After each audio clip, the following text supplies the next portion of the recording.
কি ব্যাপার সবুজ, তুমি এখানে কেন? আমার রাস্তা আটকাচ্ছ, এইখান থেকে সরে যাও। ফরগেট মাই রাস্তা। তারাও যান, যায় না। সরে যেতে বলেছি। যেও না যান, প্লিজ কথা আছে যান, প্লিজ। Please leave. কি চাচ্ছ? আমি চাচ্ছি আমাদের রিলেশনটাকে আগের মতো কন্টিনিউ করতে যান। সেকা খাওয়ার পর, ব্রেকআপ হওয়ার পর আবার কেন এসেছো তুমি? জান বিশ্বাস করো, আমি তোমাকে অনেক ভালোবাসি জান। তুমি আমাকে ভালোবাসো? সরি, আমি তোমাকে ভালোবাসি না। আগে কালো ছিলাম, তাই তোমার সঙ্গে আমার চাইতো। এখন নাইট ক্রিম মেখে ফর্সা হয়েছে, পাকিস্তানি ক্রিম মাখছি। সরি, আমার টাক মাথা ফর্সা লোকের সঙ্গে বিয়ে হয়েছে। কি একটা অবস্থা ড্রেস আপের, গরিব হয়ে গেছো। আচ্ছা নাও 1 কোটি টাকা চেক, ব্যাংকে গিয়ে তুলো। টাকা দিয়ে ভালোবাসা কিনলাম।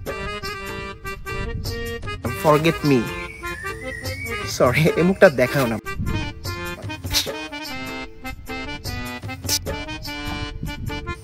লিভ নাও। যাবি নাকি এটাও নিবি?